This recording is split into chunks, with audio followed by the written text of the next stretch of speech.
aku ni nak kerja mana macam best je company tu, macam well known kan nama company tu. Aku naklah kerja dengan Petronas sebab Petronas kaya, atau aku nak kerjalah TNB kaya. Okey.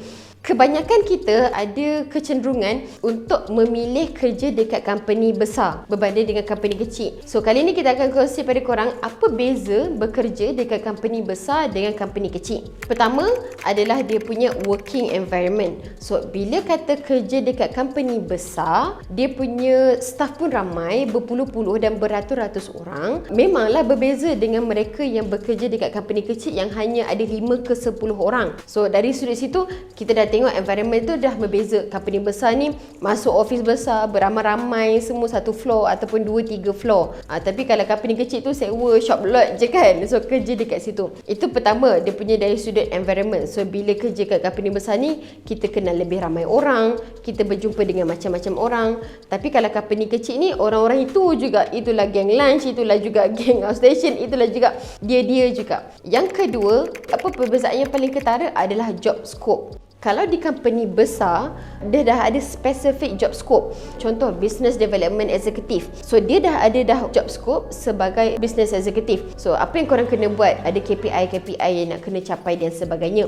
Dia punya ruang lingkup itu agak kecil sebab atas korang ada supervisor. Atas tu lagi ada manager. Ada lagi level dia. So, korang akan ambil part yang kecil je dalam satu company itu. Berbanding pula kalau korang kerja dekat company kecil, walaupun title dia sama, Business Development Executive, tapi percayalah, koranglah juga pergi print kertas, korang jugalah buat proposal, korang jugalah semua korang buat. Okay, semua korang buat. Kalau company kecil, nak tak nak korang kena deal dengan bekerja dalam apa-apa tugasan pun yang kata bos nak bagi. Sebab apa?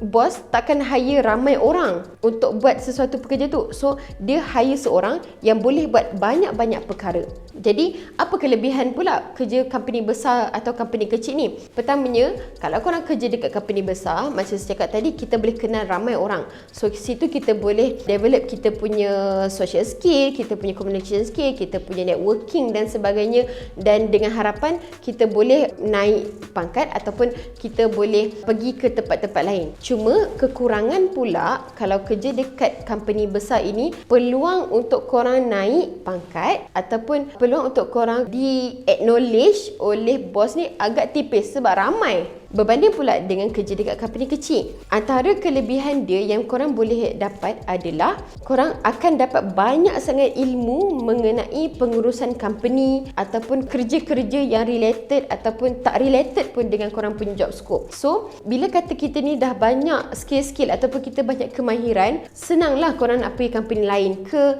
ataupun korang nak set up company sendiri ke, sebab kita dah belajar cara pengurusan company. Dan korang juga senang nak naik jawatan, nak naik pangkat sebab company kecil. Okay, so kalau korang perform ke dan sebagainya, senang-senang boleh naik supervisor atau manager. Tapi kekurangan pula kalau company kecil ni, workload dia agak berat.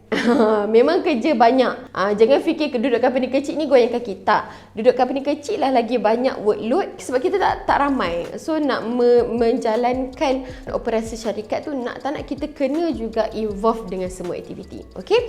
Tak kisahlah korang decide company besar ke company kecil ke, yang penting korang tahu matlamat nak masuk company tu sebab apa. Adakah kita nak develop kita punya skill sahaja ataupun kita nak belajar cara pengurusan syarikat ke dengan harapan nanti kita boleh buat syarikat sendiri ke, terpulang.